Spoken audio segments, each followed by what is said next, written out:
Hey everybody, Kristin LaVanway here. So there was some big news recently out of Seattle, Washington, when Spencer Rascoff, the CEO of Zillow, sold his home in Seattle for $1,050,000. And of course that in itself isn't that big of a deal.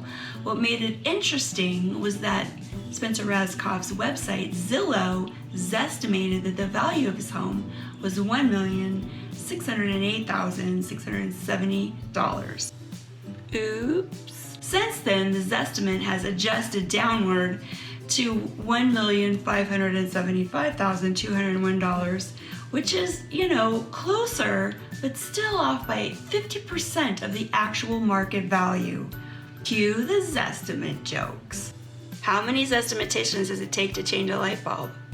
Somewhere between 2 and 275. What did one Zestimate say to the other?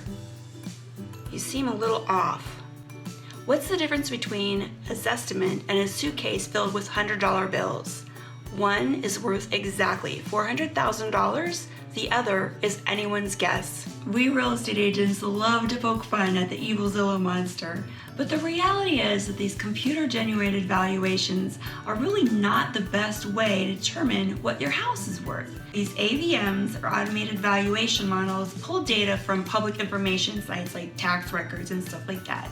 They get all this information about your property and they crunch it using whatever algorithm that AVM is designed with to provide you with a market value. Truth be told, the only real accurate way to determine the actual market value of your home is to put it on the market and see what someone's willing to pay for it.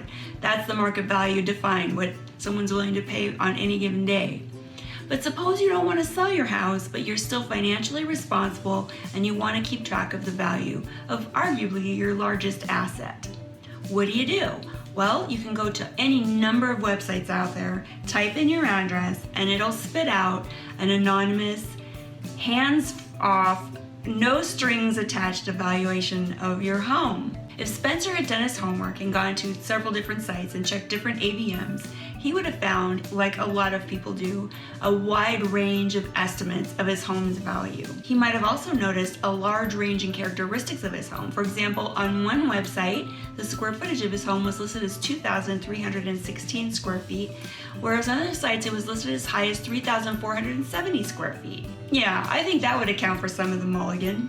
Even if all the information going into the computer model is correct, the computer doesn't have a way of knowing what your home actually looks like. For example, it doesn't know if you just recently remodeled your kitchen with stainless steel appliances and granite countertops, or if you still have the 1950s model with the avocado green appliances.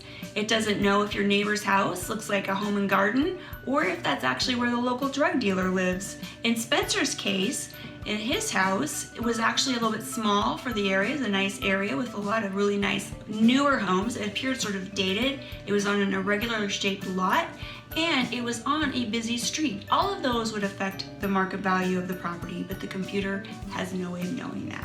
Using Zillow to determine the market value of your home is a lot like using a magic 8-ball to make your stock picks. Sometimes it's going to be right and sometimes it's going to be completely wrong. If you really want a good estimate of your home's market value, and I know that we both know what I'm going to say here, you need to call a real estate agent and ask them to do it for you.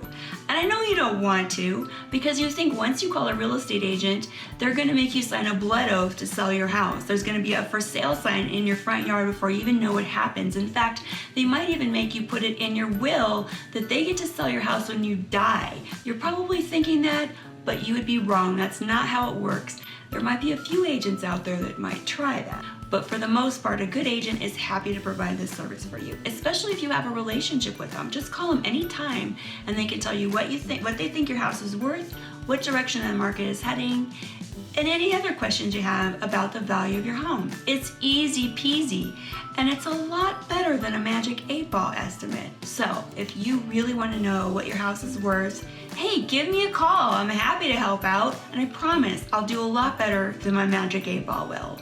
Go out there and make it a great day. What's the difference between a Zestimate and an entry in a jelly bean guessing contest? One of them might actually be correct.